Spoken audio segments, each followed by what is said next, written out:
You are listening to the Nightline Sports Network, brought to you by Travis Dever and the Dever team, 386-690-1636. Welcome to the AAC Report only on the Nightline Sports Network. I'm Jeff Allen. Thank you so much for listening.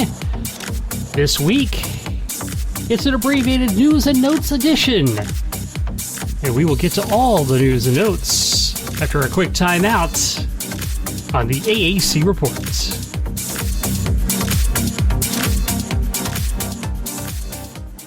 Hey, this is Travis Dever, Kai's Real Estate, the Dever team, New Smyrna Beach. Your source for real estate and everything else at New Smyrna Beach. Proud sponsor of Nightline. Call me anytime at 386-690-1636. That's 386-690-1636. Let me show you my hometown, New Smyrna Beach, UCF's favorite beach. Go Knights and charge on. An auto accident can change your life forever. At Chad Barr Law, we are raising the bar on what to expect from your personal injury attorney. Hi, I'm Chad Barr, and I want you to know that our entire team is dedicated to providing you with the representation you deserve in your greatest time of need. If you or a loved one have been injured in an auto accident, call 407-599-9036 for a free consultation or visit chadbarlaw.com. At Chad Barr Law, our clients come to us in need and leave as family. Offices, Altamont Springs. Looking for more out of your Porsche? Look no further than Flat6Motorsports.com. They have the widest selection of aftermarket Porsche parts anywhere in the world. With over 85 product lines and in-depth expertise, Flat6Motorsports.com is your one-stop shop for any Porsche performance needs. Whether you're shopping for intakes, exhausts, suspension, or tuning, they have you covered. Flat6Motorsports.com is the premier Porsche aftermarket specialist. Check them out at Flat6Motorsports.com.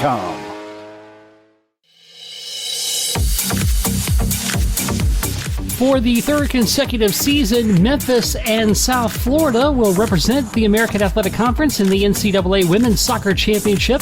Both teams were selected to the field this past Monday. The Americans' regular season and tournament champion USF Bulls, who are 9-0-2 on the season, will face Central Connecticut State, who went undefeated at 7-0-0. That first round game will be April 27th at 3 p.m. Eastern Time. The winner will advance to the second round to face 7-seeded Texas A&M, which was 11-3 on the season, and that game would be slated for April 30th. The Bulls are making their 7th NCAA appearance overall, their 4th NCAA bid in a row, and their 6th trip out of the last 7 seasons. The Memphis Tigers, who finished up 8-3 and second in the Americans' regular season standings, will meet up with Utah Valley State on April 28th at 4 p.m. Eastern, with the winner playing the number 6 seed Arkansas, which was 11-3 in the second round on May 1st at 3 p.m. Eastern. The Tigers making their 9th NCAA appearance. The entire 2021 NCAA championship will take place in the state of North Carolina, with the national semifinals and finals taking place at Wake Med Soccer Park in Cary. South Florida claimed 4 year-end awards for this past soccer season. Sydney Nasello was the Offensive Player of the Year. Cheyenne Dennis selected as the Defensive Player of the Year. Sidney Martinez picked as the Goalkeeper of the Year, and Bulls coaches were named the Coaching Staff of the Year. Memphis picked up 2 awards as Maya Jones was selected the Midfielder of the Year, and Grace Storty was picked as Rookie of the Year. Cincinnati's Ashley Barron was honored as one of the Defensive Player of the Year award winners. The Team Fair Play Award went to UCF. All-Conference First Team was Sarai Linder of UCF, Ashley Barron of Cincinnati, Tanya Boychuk of Memphis, Maya Jones, her teammate, as well as fellow Tiger Kimberly Smith. Grace Storty of Memphis also getting in on that. Jasmine Grant of Houston, Vivian Bissett, Cheyenne Dennis, and Chiara Hahn, and Sydney Nasello of South Florida, along with their goalkeeper, Sydney Martinez. All-Conference Second Team, Ellie Marino and Madison Mernon of UCF, Kendall Battle and Ali Pestana of Cincinnati, Carson Parker and Kim Sanford of East Carolina, Mia Brascia of Houston, Clarissa Laracy of Memphis, along with her Tiger teammates Elizabeth Milberg and Lisa Perchersky, and Sabrina Wagner of South Florida rounds out the second team. The all-rookie team Katie Bradley and Sarai Linder of UCF, Lauren Bastain of Cincinnati, Annabelle Abbott and Maeve English of East Carolina, Janae Sanders of Houston, Haley Spray and Grace Storty of Memphis, Vivian Bissett and Chera Hahn of South Florida, Alexa Andrus of Temple, and Madison Torchik of Tulsa. After securing its first AAC tournament championship this past weekend, UCF learned its draw in the NCAA Division I Men's Soccer Championship on Monday afternoon. They have received a first-round bye into the 36-team field as the automatic qualifier from the American.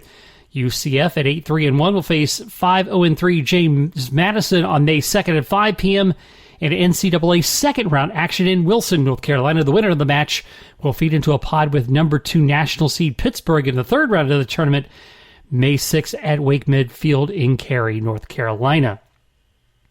The Knights earned its 8th all-time NCAA tournament berth after that thrilling 1-0 victory over Tulsa in the conference championship title match. The Knights have now earned an NCAA bid for the third straight season and previously advanced to the third round of the NCAA championship in 2019. The AAC, moving on to tennis now, the AAC has announced a revised bracket for its 2021 Women's Tennis Championship this week at the USTA National Campus in Orlando. The adjustment was made after Temple withdrew from the championship due to a positive COVID-19 test and the ensuing contact tracing within the program. The new 19 bracket will have one first-round match Thursday as number 9 seed Cincinnati takes on the 8 seed South Florida. The number 7 seed Wichita State, which had been slated to play a first-round match on Thursday, will now receive a first-round bye and face number 2 seed SMU in Friday's quarters. The Women's Championship begins Thursday, April 22nd. It continues through April 25th. The winner of the Women's Championship will earn the Americans' AQ bid to the NCAA Division I Tennis Championships. Seeds for the championships are determined by the Oracle ITA Collegiate Tennis Rankings, and complete coverage of those championships, including live scoring of each match, can be found on the conference's Championship Central site with live men's and women's finals available on ESPN+. The men's tennis team of UCF leads a contingent of 7 nationally ranked squads that will compete for the AAC Men's Championship also this week at the USTA in Orlando. The men's championship begins Thursday, April 22nd, and continues through the April 24th final. The winner of the men's championship also gets an AQ bid to the NCAA Division I Tennis Championships. Seeds for the championships also determined by the Oracle ITA Tennis Rankings. All 7 teams competing in this year's championship ranked in the top 50 in the most recent rankings. UCF earned the number 1 seed for the second consecutive season after the Knights went 19-3 in the regular season and take an 11-match winning streak into postseason, and were number 11 in the April 14th rankings. UCF finishes the runner-up in the 2019 American Championship, and they continue to look for their first American title. Temple, as well as the women's team, the men's team will not compete due to positive COVID-19 and contact tracing. And again, those championships can be found, the finals, available on ESPN+. In some championship notes, UCF comes in as a favorite this year. The Knights wore an I-4 rival South Florida, has won 5 of the first 6 AAC conference titles. South Florida has gone 17-1 all-time in the American Championship. The only other team other than South Florida to win the AAC conference championship was Tulane, who claimed the 2018 crown. The highest ranking singles player in the American is the 814th ranking was UCF's Gabriel DeCamps, who's ranked number 3 nationally. Tulane's Hamish Stewart is number 30. South Florida's Jacob Wachik is number 44. Memphis's James Story is number 50. The American also had 7 doubles tandems linked in the last rankings as well. Tulsa capped off a wire-to-wire victory this past Tuesday at the AAC Women's Golf Championship, carding a final round score of 6 over par 294 to thwart a 3-peat bid from Houston. The Golden Hurricane posted a 3-day total of 888 to capture the championship on the grounds of Pinehurst number 6. It was the 13th conference championship victory for Tulsa all time, and its first as a member of the AAC. The Golden Hurricane will represent the conference as the AQ in the NCAA regional qualifier, reaching the NCAA tournament for the 18th time since 1993. The top 3 individual standings: Dorothea Fordbridge of East Carolina, Lorena Singh of Tulsa was second, and Karen Fredgard of Houston rounded out third place. Turning to rowing, the AAC has announced the winner of the league's Boat of the Week honor. It was UCF varsity number 4. The coxswain is Kennedy Keith. The stroke, Laura Mall. In the number 3 slot, Ariane Johnson. Number 2, Amberly Hotham. And at the bow, Tatum Cox. The Knights picked up an open water win on Lake Pickett April 16th against Miami, and a second crew from UCF. The Knights V4 posted a time of 7:33.71 and defeated the Knights second crew by over 7 seconds, and the Hurricanes by over 15 seconds. And in the latest U.S. Rowing Pocock CRCA poll, SMU is at 13, and UCF and Tulsa are receiving votes. Final notes from baseball, from softball, and track and field. That's next on the AAC Report, only on the Nightline Sports Network.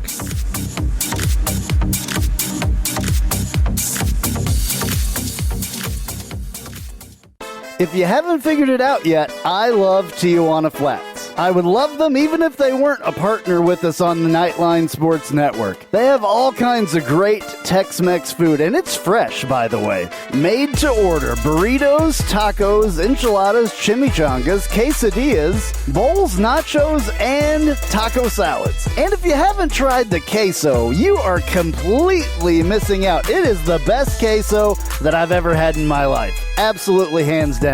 And the sauce bar that they have, everything from wild to mild in there. Absolutely awesome, awesome stuff. Not only do I love the food at Tijuana Flats, but I love the company, a UCF-born company. And they give back to the community with the Justin Queso Foundation. So head to your local Tijuana Flats. Tex-Mex for everyone.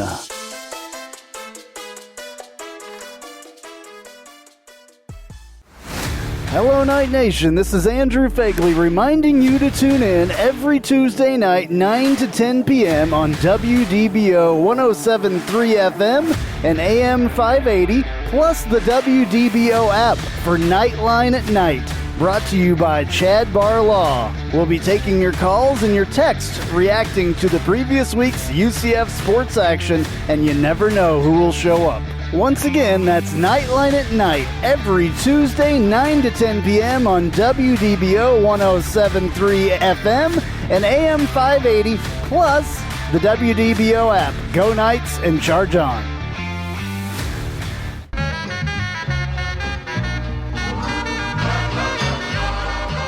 Welcome. This is a promo for the Take a Left at Albuquerque podcast, new to the Nightline Sports Network. You should listen to it. I say things like this. We need to stop blaming Jerry because we would do the exact same thing if we owned the Dallas freaking Cowboys. Do you know how much fun it is to own the Dallas Cowboys? My guests will say things sometimes like this. It's the Lord of the Flies thing that happens when they don't understand that things are wrong, spoiler alert, until Piggy dies.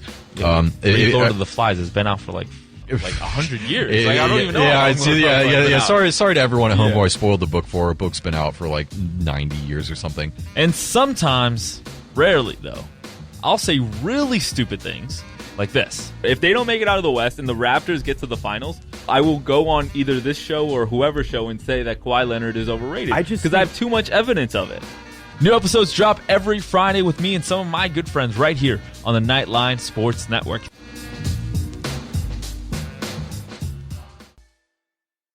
All right, turning to baseball, the player of the week is Bennett Lee. The freshman catcher of Tulane hit .600 for the week, going 6 for 10 with 3 runs scored and 3 runs driven in a 3-game sweep of Wichita State. He had hit in each of those 3 games, including 3 in the finale on Sunday. The pitcher of the week, Colton Gordon. the left-hander from redshirt sophomore from UCF, pitched 7 scoreless innings with 7 strikeouts and only 4 hits and 3 walks in a 6-0 win on Friday against South Florida. Softball, the player of the week, Alexis Perry of Tulsa, made a huge impact in her 2 starts of a weekend conference sweep against Memphis, batting .667 with a home run, 9 RBIs, a 1,500 slugging percentage, 3 runs scored. Opened the series reaching base in all 5 plate appearances, going 3 for 3 with 2 extra base hits and 7 RBI against the Tigers in Game 1. Added 2 RBI and a pair of runs against Memphis in the nightcap. The pitcher of the week, Bailey Lang, the lefty from Wichita State, continuing her solid season in a midweek win over UMKC and a series victory over number 23 UCF, posting a 2-0 record with a .93 ERA and 1 save in 3 appearances. 2 of those were starts. Through a spotless inning of relief with 1 strikeout to pick up the save against UMKC on the 13th, then shined in a 1-hit shutout with 2 walks and 5 punch-outs against the Knights on the 16th. During Game 2 of a doubleheader against the Knights on April 17th, yielded just 2 runs on 3 hits and struck out 4 in the complete game win. Turning to track and field, the men's field athlete of the week, Teron Taylor of Wichita State, had a big showing in the javelin at the KT Woodman Classic, leading all collegiate finish with a top throw of 71.37 meters, and is the American leader in the javelin and ranked 15th in the nation as of April 20th. The women's track athletes of the week are Renea Jones of UCF, 4th place in the 100-meter hurdles at the UF Tom Jones Invitational. Her time of 13.04 paced the American and 12th in the NCAA. Kaisha Chandler of Cincinnati took home the event win in the 200-meter dash while competing at the War Eagle Invitational. Her time of 22.92, the top time this season in conference, ranked 9th nationally. And the women's field athlete of the week, Nua'uasala Tuliafano, had the victorious throw in the shot put on her second attempt during the LSU Boots Garland Invitational in Baton Rouge, and she is the leader in the event and ranked 25th in the NCAA as of April 20th. Okay, that'll do it for this week. An abbreviated news and notes edition, a snack-sized podcast, if you will. This has been the AAC Report, only on the Nightline Sports Network. Please follow me on Twitter at JeffAllen_88 and the Nightline Sports Network at UCF_Nightline. And once again, we thank you for listening to the AAC Report.